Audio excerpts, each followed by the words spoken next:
Assalamualaikum warahmatullahi wabarakatuh. Bagaimana kabar kalian hari ini? Di video pembelajaran kali ini kita masih membahas bab relasi dan fungsi untuk kelas 8 SMP dengan materi pengertian fungsi. Nah, setelah dalam pembelajaran kali ini, kalian diharapkan dapat memahami apa yang dimaksud dengan fungsi dan dapat membedakan mana relasi yang dapat dinyatakan sebagai fungsi dan mana relasi yang bukan fungsi. Kita lanjut. Pertama, kita akan membahas mengenai pengertian fungsi. Secara istilah dalam matematika, fungsi disebut juga dengan pemetaan. Namun, secara pengertian, fungsi merupakan relasi dari himpunan A ke himpunan B jika setiap anggota himpunan A berpasangan tepat satu dengan anggota himpunan B. Ya, jadi fungsi ini awalnya merupakan relasi. Tapi dia mempunyai syarat. Syaratnya, seluruh anggota himpunan asal atau himpunan A, yang bisa kita sebut juga sebagai domain, harus memiliki pasangan tepat satu. Hanya satu pasangan dengan anggota himpunan B atau dengan salah satu kodomain.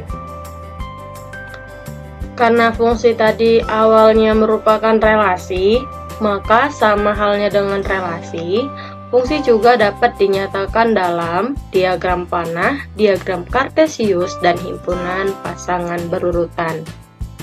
Terkait fungsi dan relasi, sebuah fungsi sudah tentu merupakan relasi, namun setiap relasi belum tentu merupakan sebuah fungsi. Kenapa? Karena setiap relasi itu harus memenuhi syarat-syarat tertentu untuk dapat dinyatakan sebagai sebuah fungsi. Nah, apa saja sih syarat-syarat yang harus diperhatikan agar suatu relasi dapat dinyatakan sebagai fungsi? Di sini kita akan bahas contoh sebuah fungsi. Pada layar sudah ada relasi atau hubungan antara himpunan A dan himpunan B. Nah, lihat anggota-anggota himpunan A terdiri dari 2, 4, 5, dan 6. Sedangkan anggota-anggota himpunan B terdiri dari 4, 10, 12, dan 14. Langsung aja kita ke syarat-syarat yang harus dipenuhi sebuah relasi sehingga dapat dinyatakan sebagai fungsi. Syarat nomor 1, seluruh anggota himpunan A atau domain harus memiliki pasangan di himpunan B. Nah, jika kita melihat syarat nomor 1, sudah ada ya. Setiap anggota himpunan A ini sudah memiliki pasangan di himpunan B. 2 berpasangan dengan 4, 4 berpasangan dengan 4, 5 berpasangan dengan 12, 6 berpasangan dengan 14. Oke, jadi relasi antara himpunan A ke B ini sudah memenuhi syarat untuk nomor 1. Kita lanjut syarat nomor kedua. Setiap anggota himpunan A atau domain hanya boleh memiliki satu pasangan di himpunan B. Jadi, setelah semua anggota himpunan A ini memiliki anggota, syarat yang keduanya dia hanya cukup satu pasangan saja. Ya. Seperti anggota himpunan A yang 2, dia hanya memiliki satu pasangan yaitu 4. 4 juga hanya memiliki satu pasangan yaitu juga 4. 5 hanya berpasangan dengan 12, 6 hanya berpasangan dengan 14. Jadi syarat yang kedua ini setelah semua anggota himpunan A ini memiliki berpasangan, dia cukup satu pasangan saja. Tidak boleh lebih dari satu. Begitu. Kemudian, jika kita perhatikan, terdapat anggota himpunan B yang dipilih dua kali, ya, yang dipilih oleh dua anggota himpunan A. Kalau begini boleh? Boleh. Ini tidak akan jadi masalah. Kenapa? Karena setiap anggota himpunan B dapat dipilih oleh dua anggota himpunan A yang berbeda. Jadi dia tidak akan mempengaruhi. Kemudian, jika kita perhatikan lagi, di sini ada salah satu anggota himpunan B yang tidak memiliki pasangan. Nah, hal ini juga tidak akan mempengaruhi relasi tersebut jadi fungsi atau bukan fungsi. Kenapa? Karena pada himpunan B, boleh terdapat anggota himpunan B yang tidak dipilih atau tidak memiliki pasangan dari himpunan A. Jadi kita di sini ada anggota himpunan B yaitu 10, dia tidak dipilih atau tidak berpasangan dengan salah satu anggota himpunan A. Ini tidak akan jadi masalah ya. Jadi sebenarnya syarat utama untuk melihat apakah relasi itu merupakan fungsi atau tidak, kita cukup memenuhi syarat nomor 1 dan nomor 2. Pertama, pastikan semua anggota himpunan asal atau himpunan yang di sebelah kiri memiliki pasangan. Tidak ada satu anggota himpunan pun yang tidak memiliki pasangan. Semuanya harus berpasangan. Dan kalau dia berpasangan, syarat yang kedua, dia hanya cukup satu pasangan saja. Semoga paham ya. Kalau masih ada yang belum paham, boleh diulangin lagi pemutaran videonya. Oke, sekarang kita supaya makin jelas, kita akan membedakan mana relasi yang dapat dinyatakan sebagai sebuah fungsi dan mana relasi yang tidak dapat dinyatakan sebagai sebuah fungsi.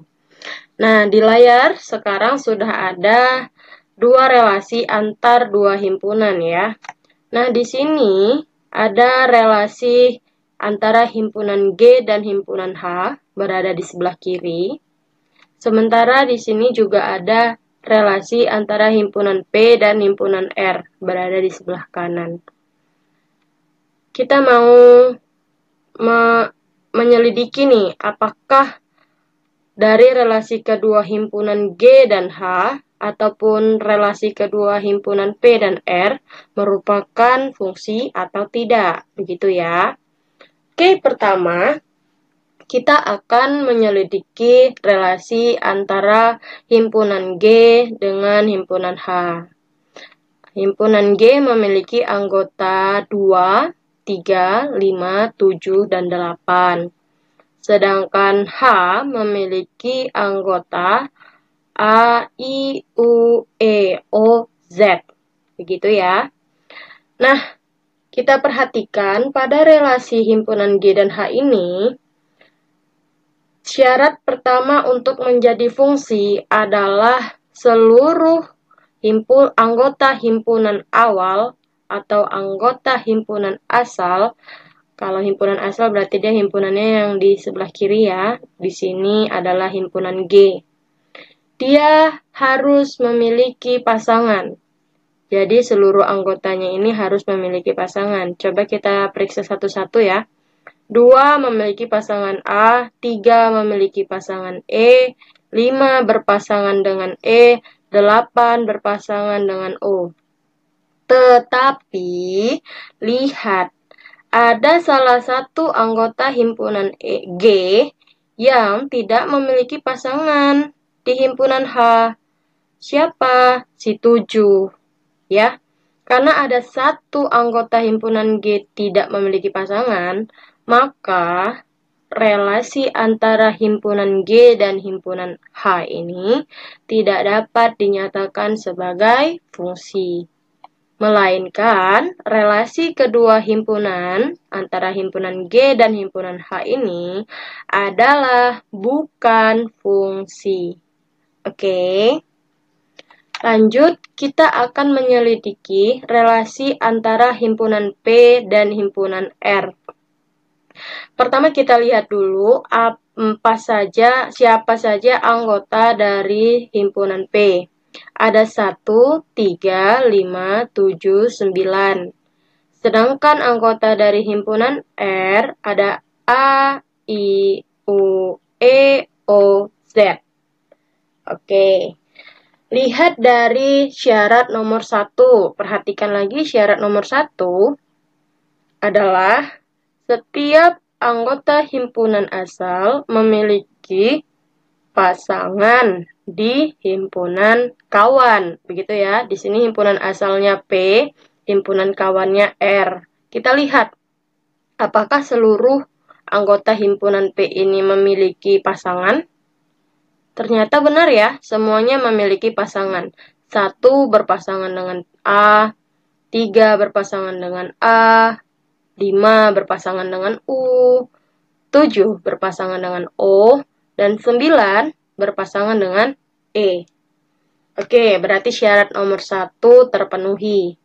Kita lanjut ke syarat nomor 2. Setiap anggota himpunan awal, di sini himpunan P, mempunyai pasangan, hanya 1 pasangan, cukup 1 saja dengan salah satu anggota di himpunan R. Ternyata untuk syarat nomor 2 ini juga dipenuhi. Ya, lihat, 1 hanya memiliki A sebagai pasangannya. 3 hanya 1 pasangannya, yaitu A. 5 hanya U pasangannya. 7 hanya berpasangan dengan O, dan 9 hanya berpasangan dengan E. Tidak terdapat cabang di sini. Sehingga tadi kalau dia sudah memenuhi syarat nomor 1 dan nomor 2, maka sudah dapat dinyatakan sebagai sebuah fungsi. Nah, yang nomor 3 tadi, kita mengetahui tidak akan jadi masalah ya, tidak akan mempengaruhi jika terdapat anggota himpunan kawan yang dipilih dari 2 anggota himpunan asal yang berbeda. Seperti ini nih, si A. A ini, dia udah dipilih 1 dan juga dipilih oleh 3. Ini tidak masalah, karena dia berada di himpunan kawan, ya, himpunan R. Kemudian, yang nomor 4, terdapat anggota himpunan kawan yang tidak dipilih atau tidak memiliki pasangan dari himpunan asal. Ini juga tidak akan masalah ya. Di sini kita punya si I dan si Z. Mereka berdua ini tidak dipilih dari salah satu anggota himpunan P. Ini juga tidak akan mempengaruhi.